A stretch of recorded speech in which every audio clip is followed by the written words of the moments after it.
noite e que também dizimaram nesta noite. Que o Senhor abençoe a vida de cada um de uma forma toda especial. Em Romanos, no capítulo 6, versículos 22 e 23, acompanhe comigo a leitura. O texto diz assim: todos encontraram? Está fraco aí, hein? Romanos capítulo 6, versículo 22 e 23, diz assim o texto: mas agora, libertados do pecado e feitos servos de Deus, tendes o vosso fruto para a santificação e por fim a vida eterna. Porque o salário do pecado é a morte, mas o dom gratuito de Deus é a vida eterna por Cristo Jesus, nosso Senhor. Senhor, em nome de Jesus, nós estamos diante da Tua palavra, da autoridade da Tua palavra. Nós reconhecemos a autoridade da Tua palavra e pedimos, Pai, fala conosco, Deus. Abre a porta da Tua palavra uma vez mais e fala de uma forma especial nesta noite, para a honra e glória do Teu nome, Pai. Fala em cada coração, opera, Deus, de uma forma especial e realiza os Teus propósitos nesta noite, neste lugar, na vida de cada um de nós, em nome de Jesus. Glória a Deus. Podeis sentar, queridos. Paulo diz assim, o apóstolo Paulo diz assim: mas agora, esse mais agora expressa uma grande vitória. Quantos estão comigo? Amém? Mas agora expressa uma grande vitória. Ao decorrer da mensagem, você vai entender a dimensão dessa vitória que Paulo está falando aqui. O tema é libertos do salário do pecado. Libertos do salário do pecado. Paulo diz, mas agora, libertos do pecado e feitos servos de Deus. Aleluia. Uma frase que nos dá margens para pregar muitos sermões. Uma frase que nos dá margem para poder imaginar muitas coisas, passar horas e horas imaginando acerca do ensino que o apóstolo Paulo nos traz, acerca de libertos do pecado. Glória a Deus. Paulo diz que o salário do pecado é a morte. O que é salário? Salário é recompensa. Salário, além de recompensa, é pagamento, retribuição, remuneração por um serviço prestado. Salário é isso. E Paulo diz que o salário do pecado é a morte. A recompensa do pecado é a morte. A retribuição do pecado é a morte. O pagamento do pecado é a morte. A remuneração do pecado também é a morte. Será que nós entendemos nessa dimensão que Paulo está ensinando?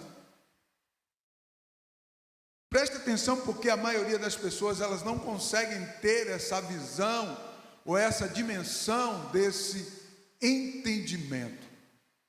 Se o salário do pecado é a morte, a recompensa do pecado é a morte, no mínimo nós deveríamos pensar, aonde está a diferença? Olha aqui para mim. A diferença está naquele que tem conhecimento da palavra de Deus e aquele que não tem conhecimento da palavra de Deus. Então a grande diferença está aí, porque a palavra de Deus, ela revela a nós Sem a palavra de Deus, facilmente seríamos enganados, iludidos, engoldados pelo pecado. Amém? Então Paulo, ensinando sobre libertos, ou como ser libertos do salário do pecado, ele enfatiza falando acerca da recompensa do pecado, que é a morte. O que é morte? Se você colocar no dicionário, o significado de morte é o oposto de vida. O significado de morte é a ausência de Deus ou da presença de Deus eternamente. Isso é pecado, isso é morte, melhor dizendo. Então morte é você estar ausente ou ficar ausente de Deus eternamente longe de Deus. Vida é o oposto disso, é você estar com Deus, viver com Deus, viver para Deus, ser de Deus eternamente. Então nós temos a opção, eu e você, temos a opção de escolher entre a vida e a morte, entre a bênção e a maldição, entre a recompensa do pecado e a recompensa da vida, entre a recompensa do pecado ou o salário do pecado, ou a recompensa da graça em Cristo Jesus. Amém? Glória a Deus. Em Cristo Jesus nós alcançamos uma graça imensurável. Não dá para medir, não dá para calcular. Nós não conseguiríamos ter essa dimensão na sua plenitude. É imensurável, né? A graça do Senhor, Ele vai aonde você jamais imaginava ou imaginaria que Ele fosse, e Ele vai e resgata quem nós jamais imaginaríamos que seria resgatado. É como aquele ladrão na cruz, ninguém daria nada para ele, ninguém imaginava, e o Senhor o salvou. Glória a Deus. Amém? O que é pecado? Salário é recompensa. E o que é pecado? Pecado é a transgressão das leis de Deus. Transgredir as leis de Deus. Quais são as leis de Deus? Por isso eu disse para vocês que o que faz a separação é aquele que conhece as Sagradas Escrituras e aquele que não conhece as Sagradas Escrituras. Porque se você não conhece nada da Bíblia, você não vai entender absolutamente nada do que eu estou pregando aqui. Quem está comigo, diga amém. Então perceba que existe a possibilidade da pessoa nunca ter ou obter esse conhecimento. É só você não conhecer a Bíblia. Mas o que isso vai mudar no conceito eterno? Absolutamente nada. Porque Deus, Ele fala na nossa mente, na minha mente, na sua mente. O Espírito de Deus, Ele tem acesso. E o acesso de Deus para com a nossa mente é tão somente de nos guiar, nos conduzir, nos convencer a estar com Ele, nos persuadir a estar com Ele. Deus, Ele se preocupa em nos persuadir a estar com Ele? Sim, Deus faz isso. Perceba que o tempo todo o Senhor está procurando meios para poder nos atrair, para poder usar alguém, uma forma, uma maneira, uma coisa, algo, para nos atrair, para nos fazer pensar em Deus. É Deus trabalhando em seu favor, é Deus trabalhando em sua vida, é Deus operando em sua vida. E o Senhor nos atrai, segundo a sua multiforme sabedoria, de muitas maneiras. Glória a Deus. E Paulo, o pecado é transgressão da lei de Deus, é violação das normas e deveres estabelecidos por Deus. Pecado é errar o alvo direcionado por Deus. Então pecado é isso, é você violar as leis de Deus, é você errar o alvo. Qual alvo? O alvo que Deus estabeleceu. Então, se você não tem conhecimento da palavra, você não vai ter alcance desse alvo. Porque a palavra de Deus, ela nos revela o alvo que nós devemos atingir, nós devemos alcançar. E se você não tem conhecimento da palavra, você também não terá conhecimento desse alvo. Então a condição é de pecado, porque o pecado era errar o alvo estabelecido por Deus. Percebeu que eu estou pregando? Diga amém. Então, pecado é errar o alvo estabelecido por Deus. Se você não conhece o que é esse alvo, como que você vai acertar esse alvo? Paulo, ele fala de uma forma interessante para que possamos entender, sabe por quê? Quem está comigo, diga amém. Paulo faz uma personificação do pecado. Paulo fala do pecado como se o pecado fosse uma pessoa, para que eu e você pudesse entender melhor. E uma pessoa importante. Paulo trata o pecado nesse texto, em Romanos, no livro de Romanos.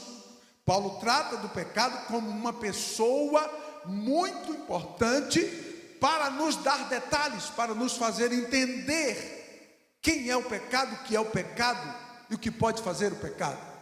Paulo, desde o capítulo 5, versículo 20 e 21, Paulo começa a personificar o pecado. Ele diz assim, Romanos capítulo 5, versículo 20 e 21: veio, porém, a lei para que a ofensa abundasse, mas onde o pecado abundou, superabundou a graça, porque assim como o pecado reinou na morte, também a graça reinasse pela justiça para a vida eterna por Jesus Cristo. Então Paulo, ele personifica o pecado como um rei. Paulo mostra o pecado como um rei completo, um soberano com um reino e com muitos súditos, milhares de súditos. Olha como é interessante aqui.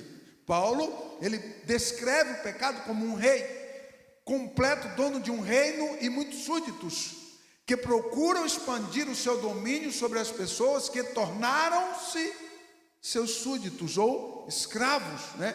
A palavra literal é escravo, por seu controle e opressão. Também destaca a existência de uma guerra espiritual entre dois reinos. Quantos reinos?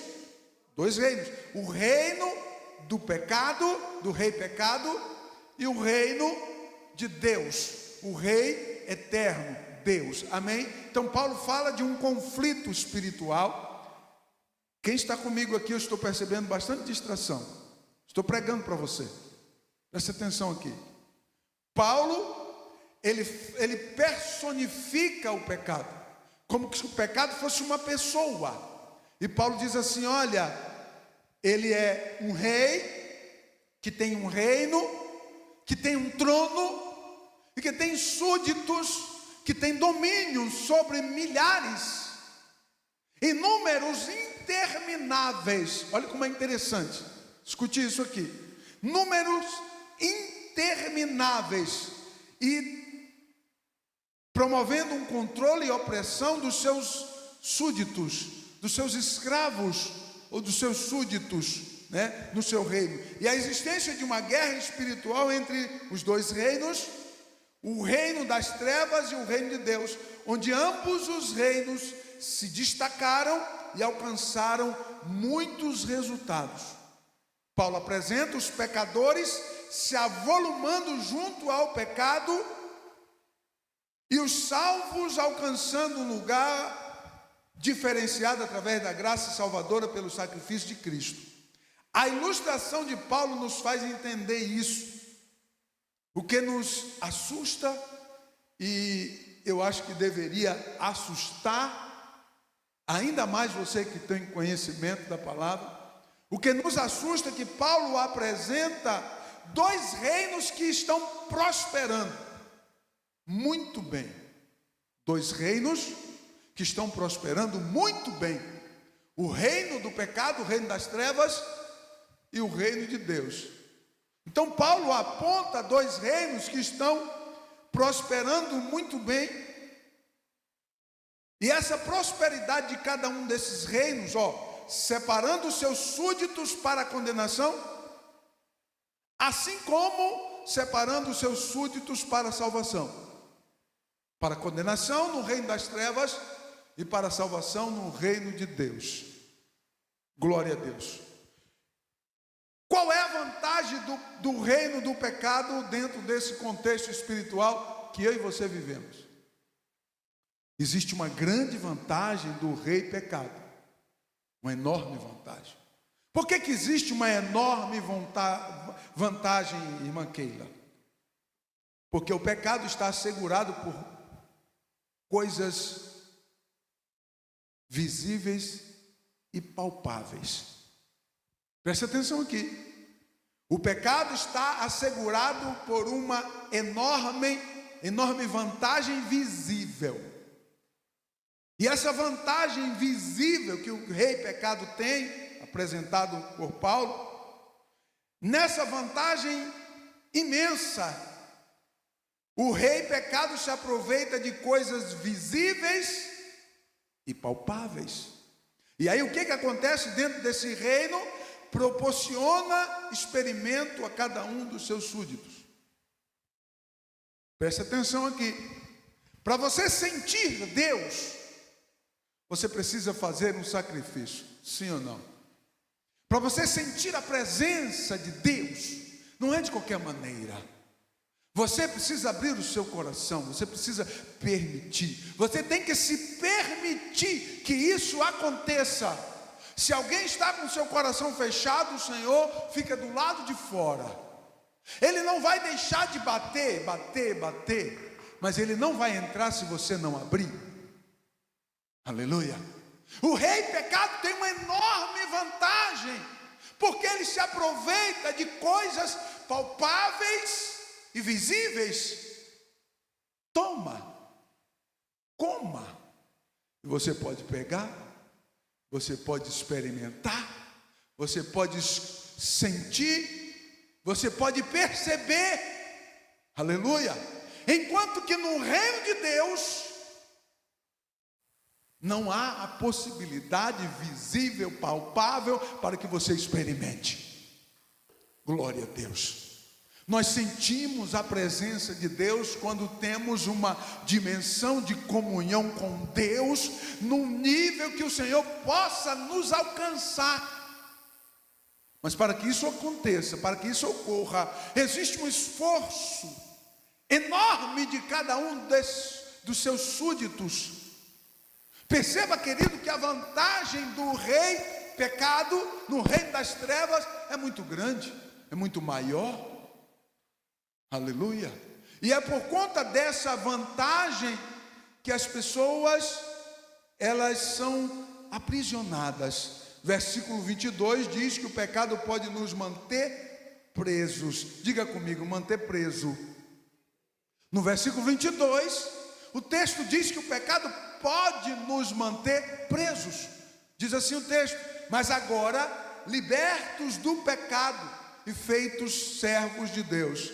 A expressão libertos do pecado aponta uma prisão espiritual. Você percebeu isso? Diga amém. Senão não faria sentido algum.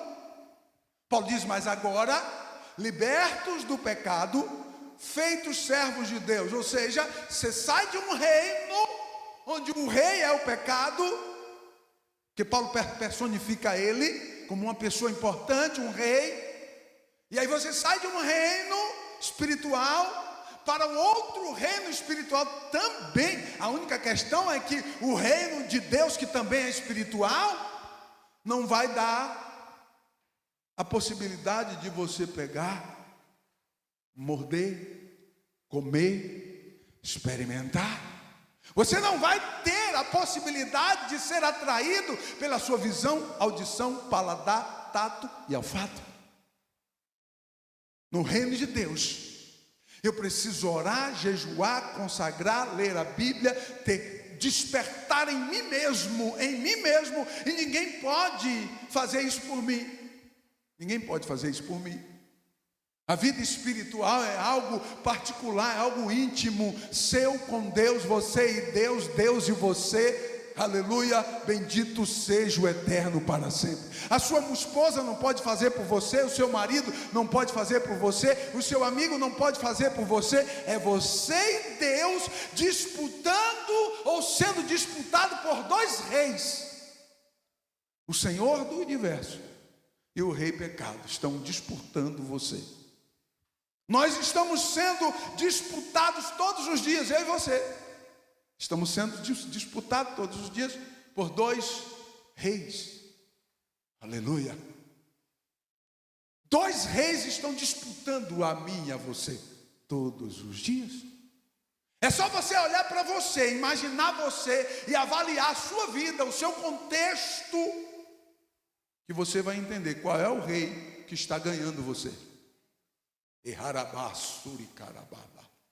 Se você avaliar o contexto da sua vida, todo o conceito da sua vida, o que entra nos seus ouvidos, nos seus olhos, no seu coração, o seu caminhar, o seu andar, o seu levantar, o seu comportamento, a sua vida, você vai perceber com a ajuda desta palavra, a entender qual é desses dois reis que estão conquistando o seu coração. Aleluia. Se a tua esperança está só aqui na terra, com certeza não é o reino de Deus que está no seu coração, porque o reino de Deus não está aqui. E Jesus diz assim, olha, não está ali nem lá para que alguém diga alguma coisa. O reino de Deus é espiritual, está no seu coração, no meu coração, em nossos corações. Você que foi salvo, lavado, remido pelo sangue de Cristo Jesus e tem o seu nome escrito no livro da vida, isso faz toda a diferença. E o rei pecado não tem poder e autoridade sobre a sua vida. Levante a sua mão e glorifique, porque você é salvo, eleito um cidadão do reino de Deus. Bendito seja o Senhor para sempre. Libertos do pecado, Paulo aponta uma prisão espiritual oculta aos olhos humanos. Irmão, como isso é sério. Presta atenção aqui. O camarada vive numa prisão e ele não enxerga isso. E é isso que Paulo está dizendo. Libertos do pecado, a prisão é espiritual e oculta aos olhos humanos. Olha aqui para mim, as coisas espirituais são reveladas àqueles que são espirituais. Glórias ao nome bendito do Senhor. Uma prisão oculta aos olhos humanos e por isso as pessoas não percebem onde estão pisando, onde estão se envolvendo, e o pecado lhes aprisiona de forma sutil e sagaz, limitando a cada dia a visão e a percepção de cada um dos seus súditos. Preste atenção nisso aqui. À medida que você vai cedendo, à medida que você vai se envolvendo, à medida que vai prosperando o reino das trevas na sua vida, porque tudo isso acontece dentro de mim. Diga comigo, dentro de mim.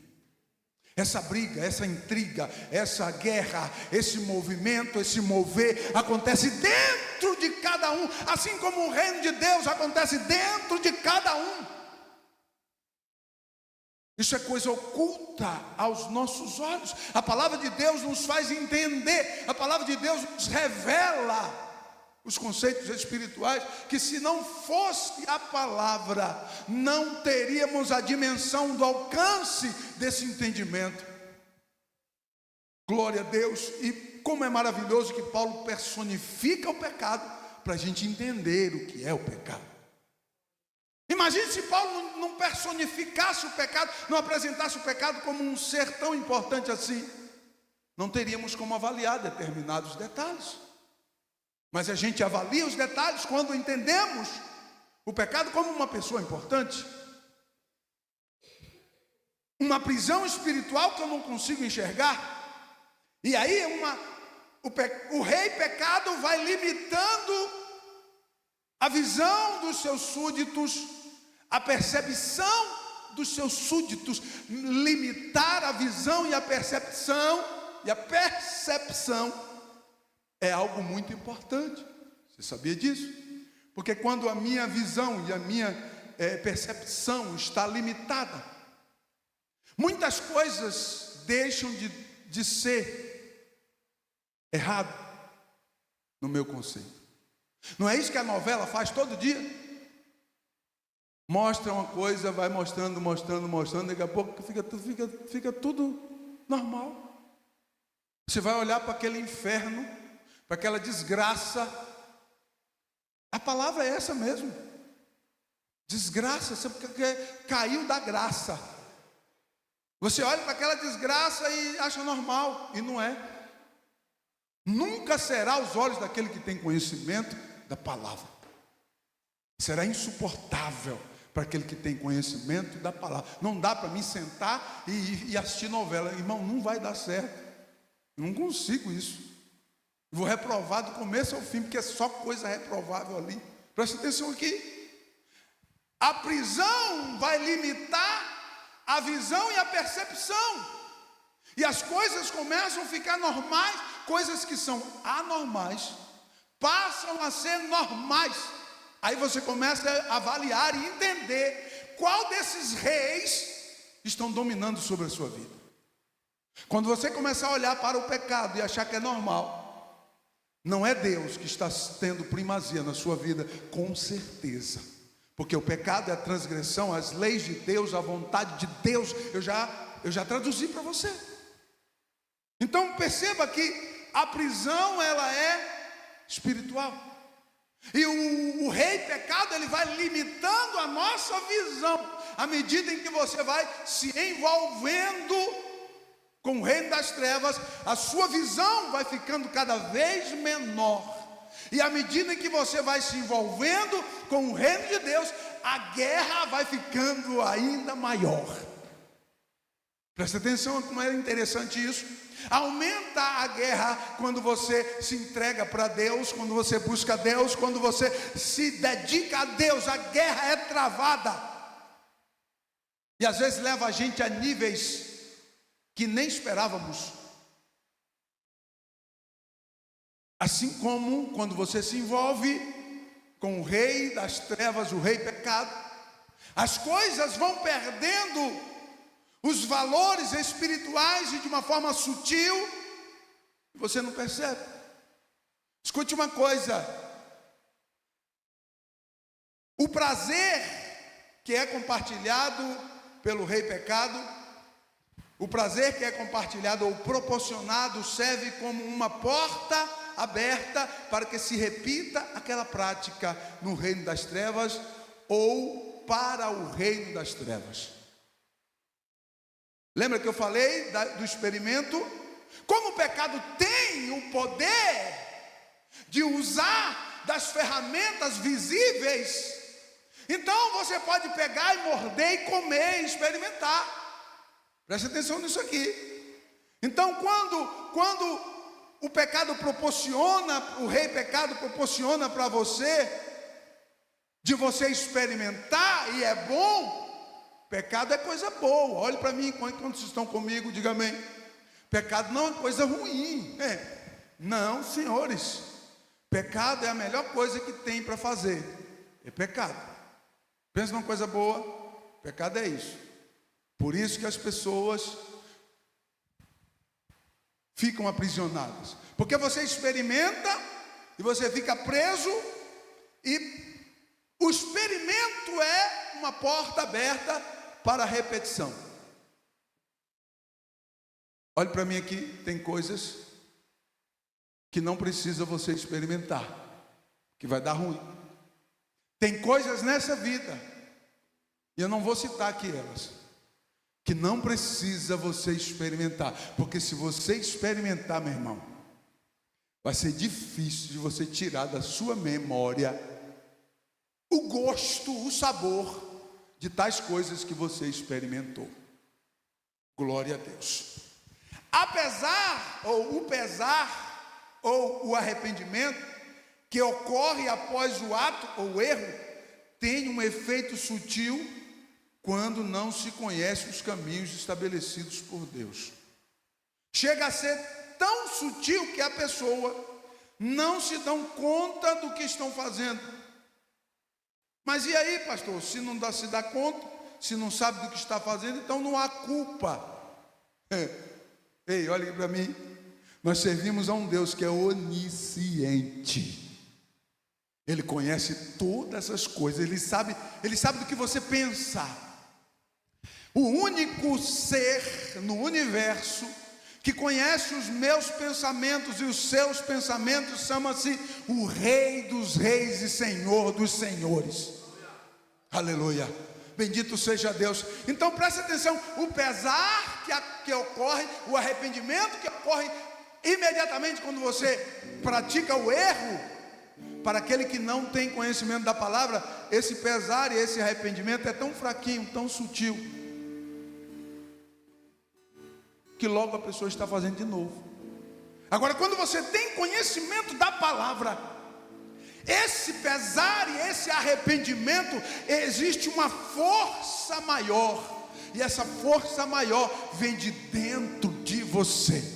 Aleluia. Porque o texto de João capítulo 16, versículo 8 a 11 diz assim: e quando ele vier, e ele já veio, convencerá o mundo do pecado e da justiça e do juízo. Está falando do Espírito Santo, não é Jesus não. O Espírito Santo está aqui. Quantos acreditam assim, diga amém. Glória a Deus, ele está aqui. E o texto diz: quando ele vier, ele quem? O Espírito Santo, ele convencerá o mundo do pecado, da justiça e do juízo. Do pecado, porque não crê em mim; da justiça, porque vou para meu Pai e não me vereis mais; e do juízo, porque já o príncipe deste mundo está julgado, está condenado. Glória a Deus. Então, veja bem, o camarada tem um pesar sutil. Eu estou terminando, vou encerrar aqui. Tem um pesar sutil e momentâneo, raso, porque não tem conhecimento da palavra. Mas isso não vai mudar as atitudes de Deus com relação ao pecador.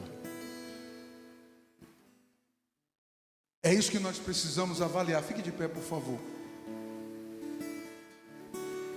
Ninguém pode chegar diante de Deus e dizer assim: Senhor, eu sou inocente. Porque o Espírito Santo antes já falou ao teu coração, já te revelou. O Espírito Santo já te esmagou antes. O Espírito Santo, ele já te constrangeu antes. E por conta desse constrangimento que o Espírito Santo proporciona, Deus estará julgando você. E a guerra vai se intensificando cada vez mais, à medida em que você passa a descobrir, ou vai descobrindo a vontade de Deus, e se decidindo migrar de um reino para o outro reino, buscando a libertação da sua alma. Aleluia. A guerra vai se intensificar. Glória a Deus. Quando uma alma se converte, é porque ele está gemendo e chorando, querendo sair das garras e do domínio do rei pecado, para assumir, como disse Jesus: tomai sobre vós o meu jugo, porque o meu fardo é leve e o meu jugo é suave. Quantos creem assim, diga amém, glórias ao Senhor. Porque o meu fardo é leve, porque o meu jugo é suave. Glória a Deus. Então o Senhor nos prometeu um jugo suave e um fardo leve. Glórias ao Senhor. Então nós fomos privilegiados. Os súditos do rei pecado não têm um fardo leve e um jugo suave. Não. É opressão e opressão e condenação. Mas nós temos um fardo leve e um jugo suave. Glórias ao nome do Senhor que vive para sempre. Glória a Deus. Feche os teus olhos. Nós vamos orar e em seguida nós vamos participar da Santa Ceia do Senhor. Bendito seja Deus.